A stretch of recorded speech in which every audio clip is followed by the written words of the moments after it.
मंगलम कुंद कुंदार्यो जैन धर्मोस्तु मंगलम सर्वमंगल मांगल्यम सर्वकल्याणकार्यक्रम प्रधानम स्वर्गधर्माणां जैनम जयतु शासनम जैनम जयतु शासनम जैनम जयतु शासनम।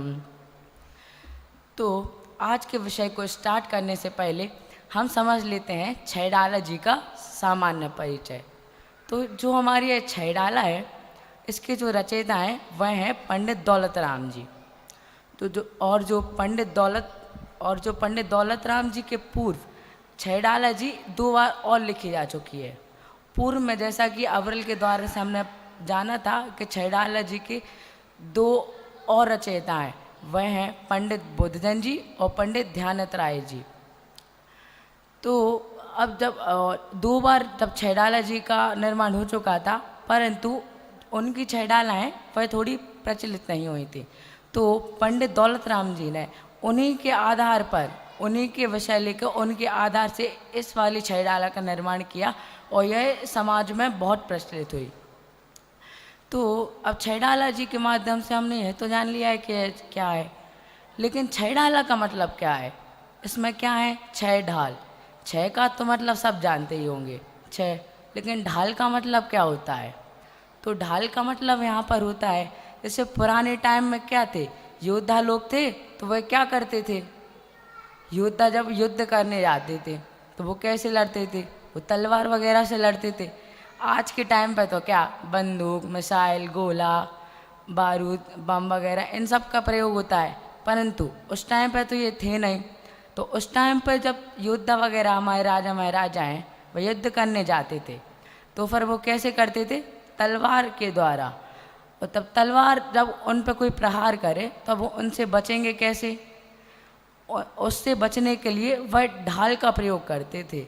वैसे ही जो दौलत राम जी हैं, उन्होंने इस ढाल को कर्म रूपी शत्रु से बचने के लिए बोला है, और वह कर्म रूपी शत्रु से हमारी रक्षा करती है। तो सभी लोग छैडाला का मंगलाचरण करेंगे, हाथ जोड़ लें। 3 भुवन में सार वीतराग विज्ञानता शिव स्वरूप शिव का नमः त्रियोग समारी के।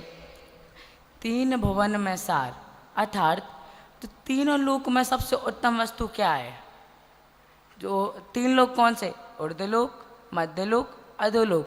इसमें जो सबसे उत्तम वस्तु जो हमें ग्रहण करने योग्य है वह है वीतराग विज्ञानता। वीतराग अर्थात राग द्वेष रहित केवल ज्ञान, वीतराग विज्ञानता।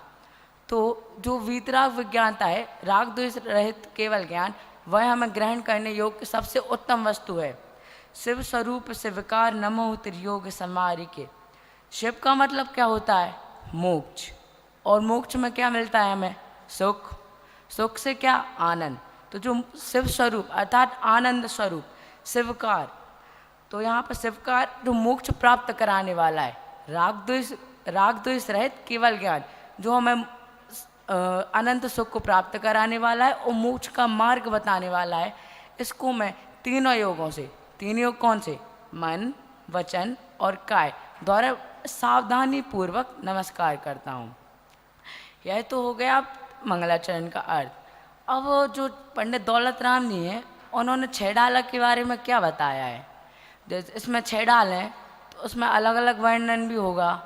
तो इसमें जो पहली ढाल है उसमें किसका वर्णन, तो जो पहली ढाल है उसमें चतुर्गति के दुखों का वर्णन है।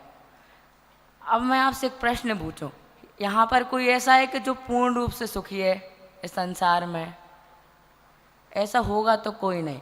कदाचित अगर ऐसा कोई हो कि वह सुखी हो इस संसार में, उसके पास सब है, धन दौलत आराम शहंशाहों की ज़िंदगी है, एकदम मज़े में, ऐसी ज़िंदगी है उसकी।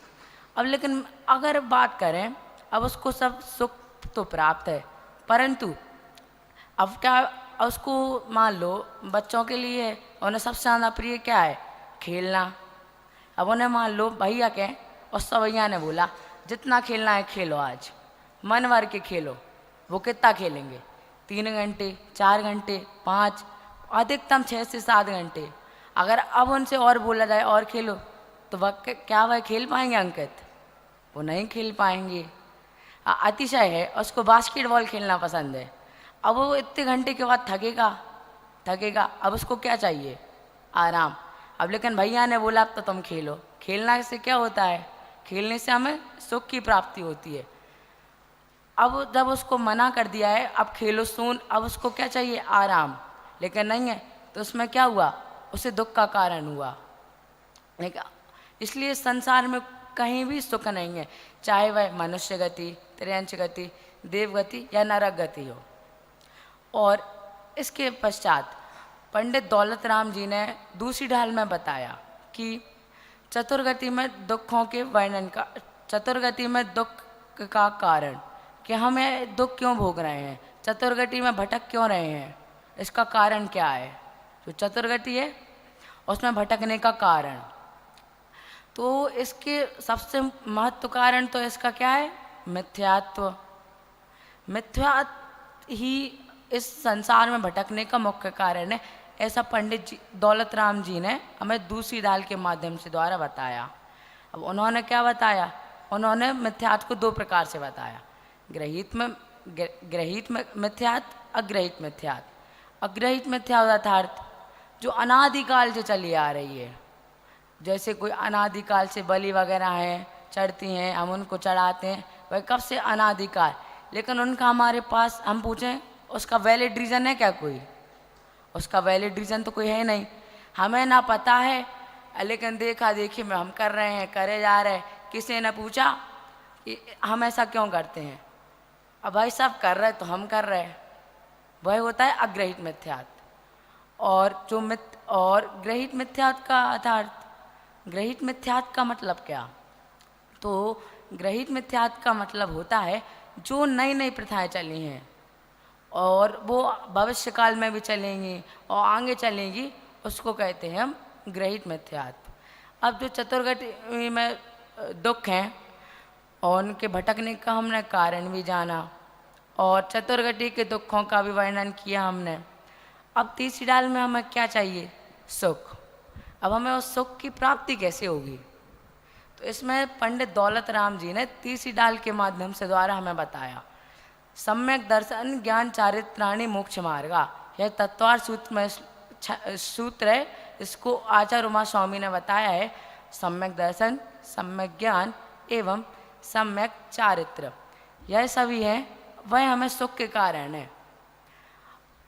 और जो सम्यक दर्शन और सम्यक दर्शन है, सम्यक ज्ञान और सम्यक चारित्र हमें सुख का कारण है, ऐसी तीसरी डाल में बताया और इसमें सुख का भी वर्णन है।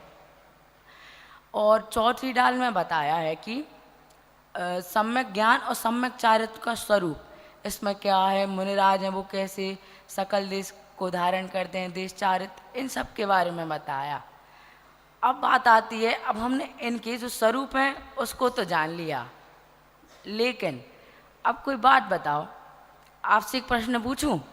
अगर आपसे बोले कोई अब तो हमने इनका स्वरूप जान लिया, अब तो मिल गया मुझे मुक्ति का मार्ग, अब हमें जब मिल गया तो क्या, अब तो हाथ पे हाथ धर लो, कर लो आत्मा का ध्यान, ऐसे कर लो, ऐसे हमें मोक्ष मिल जाएगा क्या? अनंत सुख की प्राप्ति हो जाएगी। अब श्रेष्ठ है, अब उसने ये सम्यक दर्शन सम्यक ज्ञान और 3 रत्नात्रय को जान लिया। अब बैठ के भैया भी तो एक रूम में अच्छे से हाथ पे हाथ धरे कर रहे आत्मा का ध्यान। अब बताओ उसे मोक्ष प्राप्त होगा? उसे सुख प्राप्त होगा? नहीं। अब सुख भी किसको प्राप्त होता है? हमने इन तीनों को तो जान लिया, किसको? रत्नात्रय को।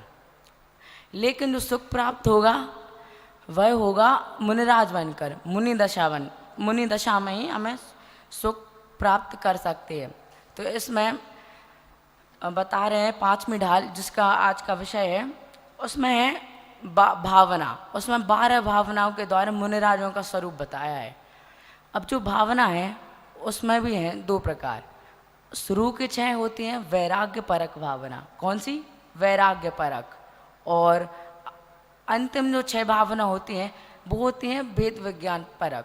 तो आज हम वैराग्य परक भावनाओं के माध्यम से समझेंगे मुनिराजों का स्वरूप और उनमें से कुछ भावनाओं को जानने का हम प्रयास करेंगे।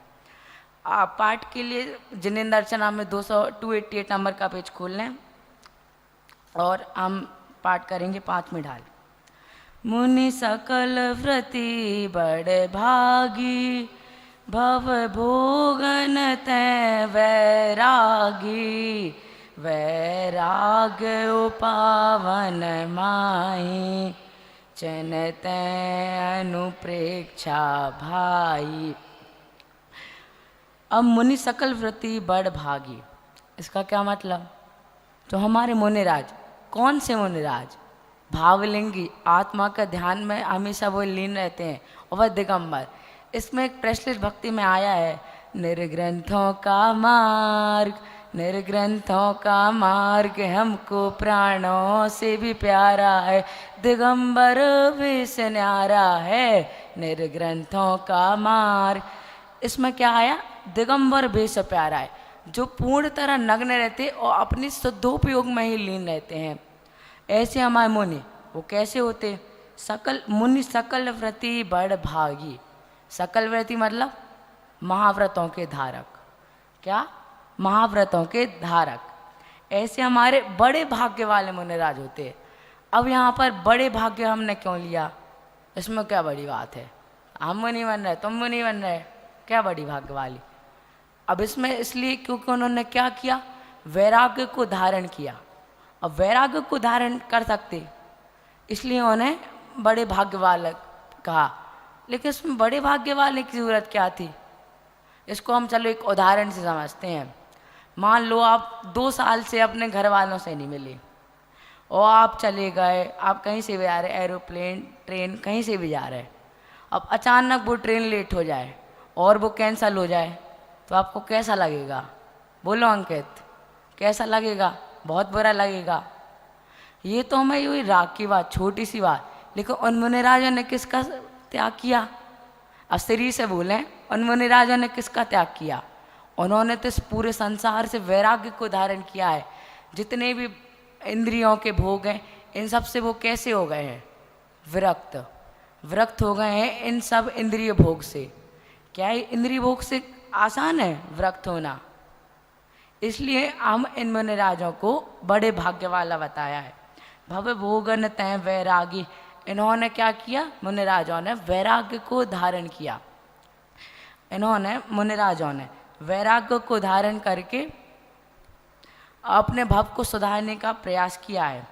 वैराग्य उपावन माई, चिन्ह तय अनुप्रेक्षा भाई। अब वैराग्य उपावन माई, अब वीतरागता को, वीतरागता तो हमने समझ लिया है राग द्वेष रहित, जो उपावन उत्पन्न करने के लिए, अब जो 12 भावना है इसमें उदाहरण लिया है जो माता के समान। जैसे माता एक पुत्र को जन्म देती, वैसे ही हम इन 12 भावनाओं के चलते मुनिराजों का स्वरूप समझ रहे हैं और उसके समान हम उनका चिंतन करके अपनी आत्मा में ध्यान लगाना चाह रहे हैं। अब इसमें अगले छंद में आया है कि इन चिंतत सम सुख जागे, जिम ज्वलन पवन के लागे, जब ही जिए आत्म जाने, तब ही जिए शिव सुख ठाने। इन चिंतत सम सुख जागे, किसके चिंतन को? जो ये 12 भावना है। हम जब इन 12 भावना का चिंतन करते तो हमें क्या मिलता? समता रूपी सुख। समता अर्थात जो राग द्वेष रहित जो सुख है, ना हमें किसी से राग है ना द्वेष है, उस रूपी हमें सुख को प्राप्त करते हैं, समता रूपी सुख प्राप्त करते हैं। जिमी ज्वलन पवन के लागे, जिस प्रकार आपने देखा जैसे ठंडों में सबके घर कोयला जलाते होंगे, किसके लिए? हाथ सेंकने के लिए। और जब हमारे घर कोयला जलता तो हम उसको क्या करते? एक बार चिंगारी लगा दी अपन ने, उसके बाद हम उसको हवा करते तो वह जो अग्नि कैसी है, वो भावक उठती है, बढ़ जाती है। वैसे ही ये 12 भावनाओं के चिंतन से हमें समता रूपी सुख प्राप्त करते हैं। जब ही जिए आत्म जाने, और जब भी यह जीव, कौन सा, हमारा यह जीव अपनी आत्मा शुद्ध अखंड आत्मा का चिंतन करता है और जानता है, तब ही जिए शिव सुख ठाने। तब यह जीव क्या करता है, तब यह जीव मोक्ष मार्ग को प्राप्त करता है। तो इसमें हमने यही समझ लिया।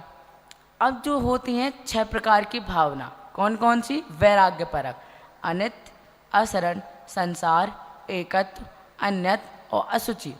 अब हम इन भावनाओं को थोड़ा समझते हैं। अनित्य भावना मतलब, अनित्य, इस संसार में कोई भी चीज़ नित्य नहीं है। हमने यह जाना क्या नित्य है। अब मैं पंडित जी से पूछूं, इस संसार में क्या नित्य है, कोई भी चीज़ नित्य नहीं है। कौन मानता है कि संसार में नित्य है, न बोलो नित्य, कौन है संसार में नित्य, नित्य। अब मैं नित्य से पूछा, संसार में कोई भी चीज़ नित्य नहीं है। तो इसमें अनित्यता का वर्णन है। इस संसार में सब अनित्य है। जैसे कि जो भी हमारे पुत्र, स्त्री, मकान आदि है, वो हमारे साथ परमानेंट तो रहेंगे नहीं, क्षणभंगुर हैं सब। और उसी प्रकार अगले क्रम में हमें आया असरण भावना। जो असरण भावना का अर्थात इस संसार रूपी समुद्र में कोई भी शरण के योग्य नहीं है, हम किसी की भी शरण नहीं ले सकते हैं।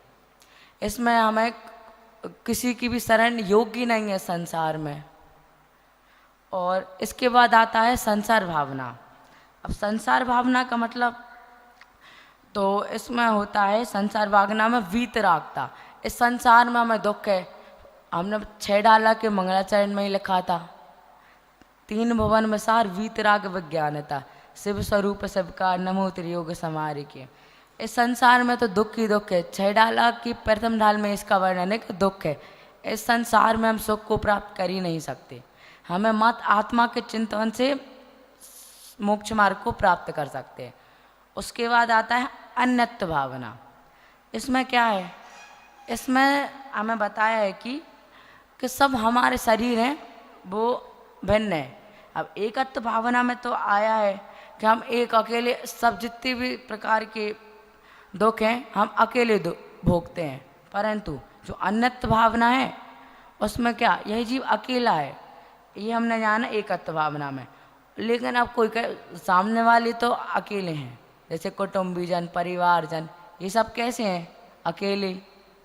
लेकिन आप सब बोलेंगे यह जो हमारा शरीर और आत्मा है कहाँ अलग है, कैसे अलग है। तो इस अन्यत्व भावना में बताया है कि जो हमारे शरीर और आत्मा है मात्र में प्रतीत होते हैं। जैसे जो दूध और पानी अलग अगर हमने मिला दिया, हमें दिखता कैसा है, सेम दिखता, लेकिन मैं रहता कैसा है, अलग अलग। उसी प्रकार हमारा ये शरीर और आत्मा भिन्न भिन्न है। और अंतिम वैराग्य परक भावना है अशुचि भावना।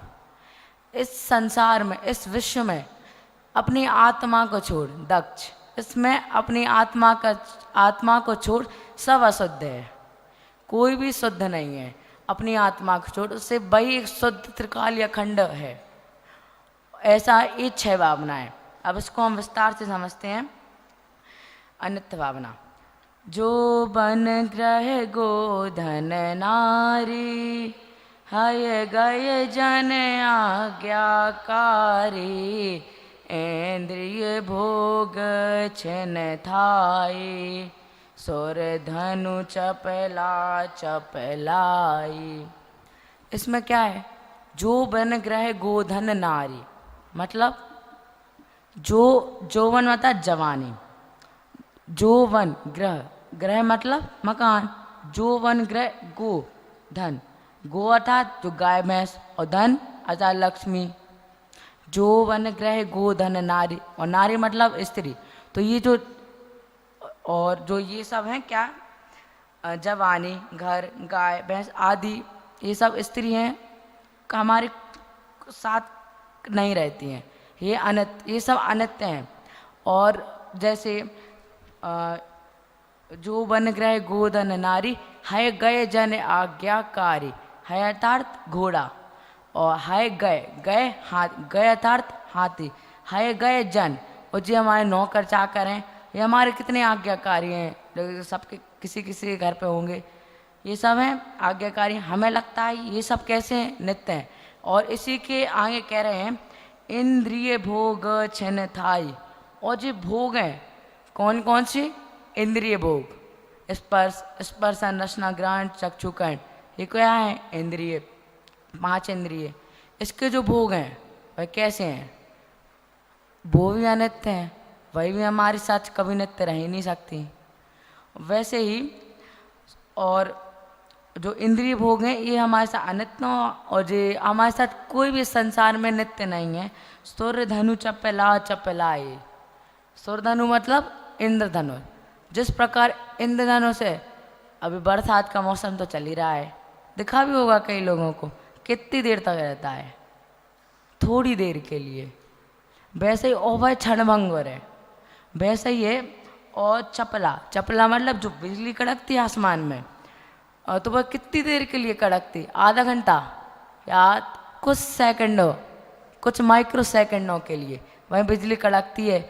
वैसे ही जो इंद्रिय भोग हैं, यह घर, स्त्री, पुत्र, मकान आदि हैं, यह सिर्फ अनित्य हैं, ये हमारे साथ कभी नहीं रहेंगे। और हम जो भी है हम अकेले ही इस संसार में गमन करते रहेंगे जब तक हम अपनी आत्मा का कल्याण नहीं करेंगे।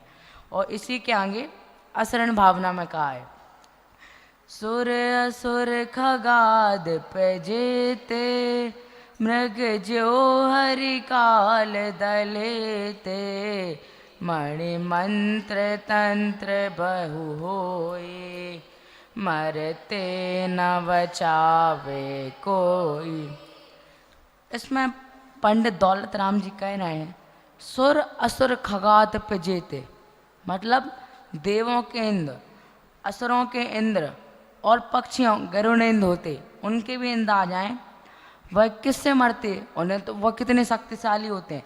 मृग ज्यो हरि काल दलित, इसको उदाहरण के माध्यम से समझाया है कि जिस प्रकार भयंकर वन में सिंह मतलब शेर पशुओं के मार देता है, जिस प्रकार जो शेर है वो पशुओं को मार देता है, वैसे ही जो काल रूपी जो यमराज है वो असुरों के इंद्र, देवों के इंद्र और गरुड़ेंद्र इन सबको हर लेता है, अर्थात मार देता है।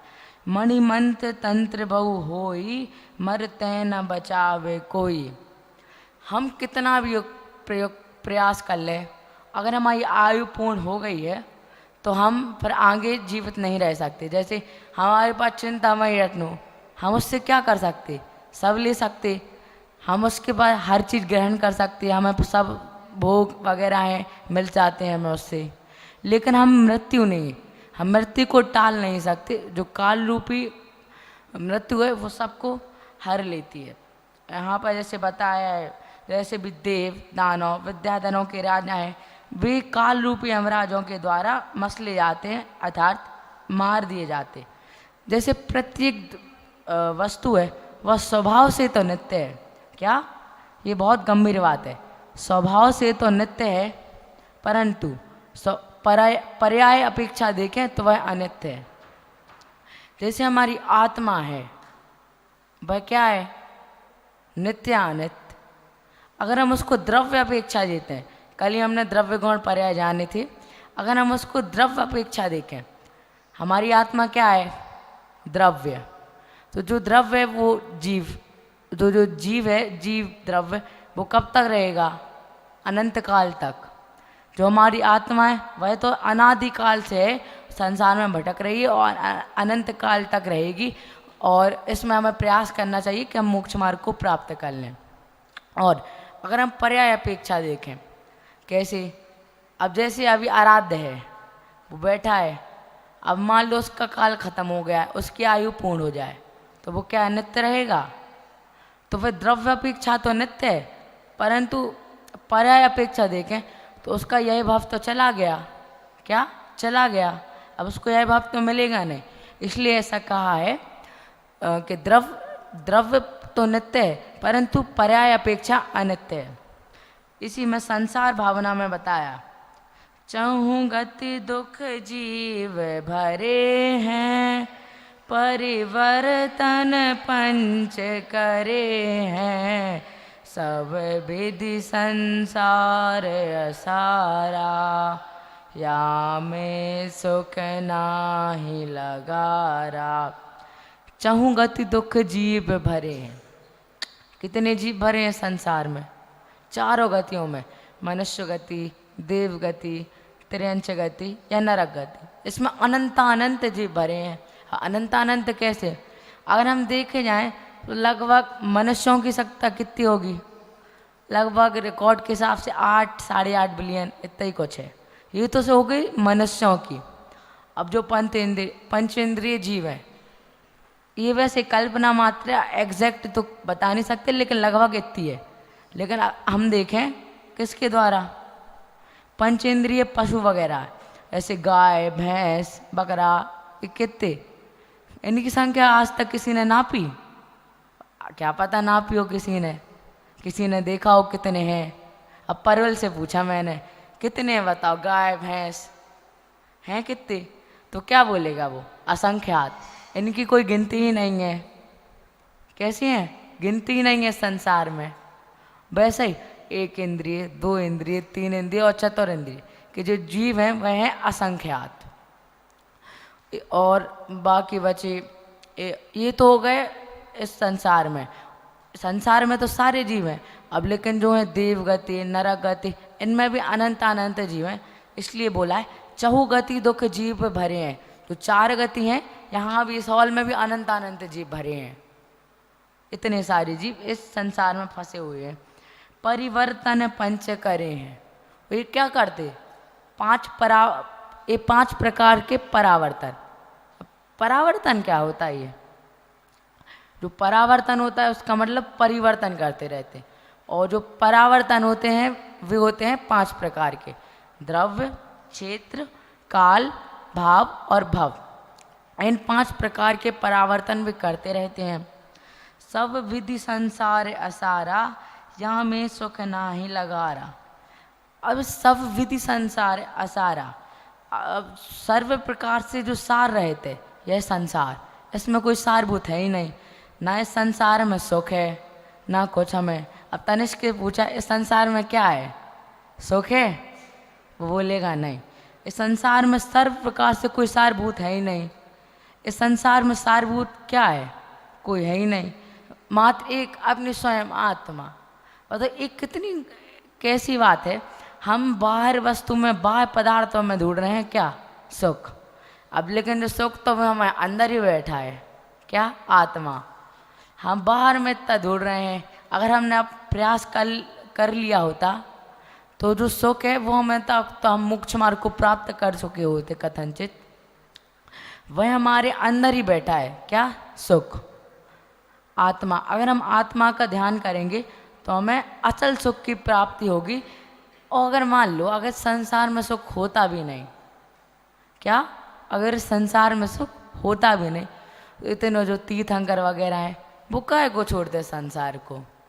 वो तो रहते बढ़िया मस्त आराम से, सो रहे होते, खा रहे होते मजे में। क्या उनको क्या जरूरत पड़ी कि उन्होंने संसार का त्याग किया? कुछ तो बात रही होगी। और हम इस संसार में कोई भी चीज़ परमानेंट नहीं कर सकते, क्या? हम इस संसार में कोई भी चीज़ परमानेंट कर नहीं सकते। अगर हम इस संसार में कोई भी चीज़ परमानेंट नहीं कर सकते तो इसमें सुख कैसा? हमें हर चीज़ पर अलग अलग चाहिए। हमें ये और आशा रूपी गड्ढा है वह हमारा कभी भर ही नहीं सकता। आशा रूपी जो गड्ढा है वह कभी फुल हो ही नहीं सकता। हमारी जो आशा है वो बढ़ती रहेंगी, बढ़ती जाएंगी। हम उनको कभी भी पूर्ण नहीं।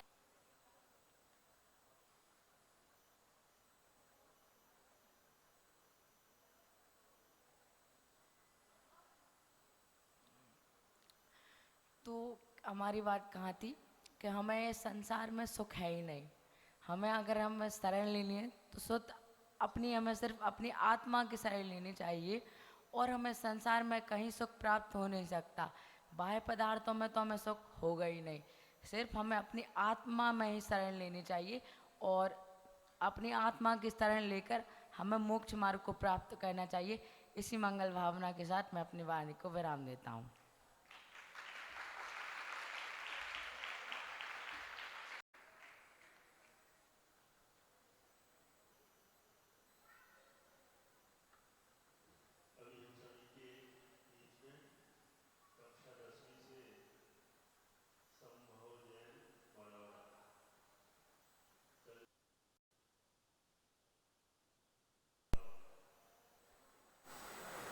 ये प्रवचन लेट हो रहा था इसलिए बंद कर दिया कि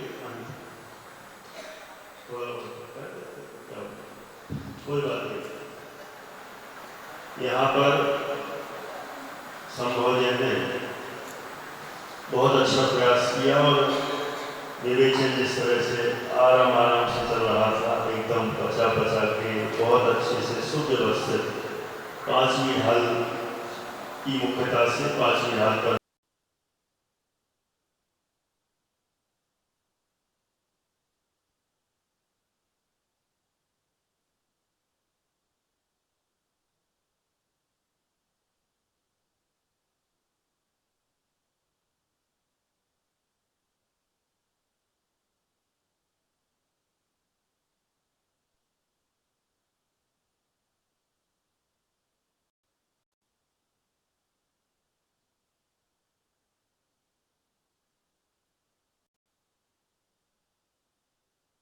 भावना थी कि और भी लगे, लेकिन बीच में लाइट ने थोड़ा सा डिस्टर्ब किया तो उनका मन भी थोड़ा सा विचलित हो गया। कोई बात नहीं, बहुत अच्छा आत्मविश्वास और प्रवचन करने की शैली तरीका भी बहुत अच्छा।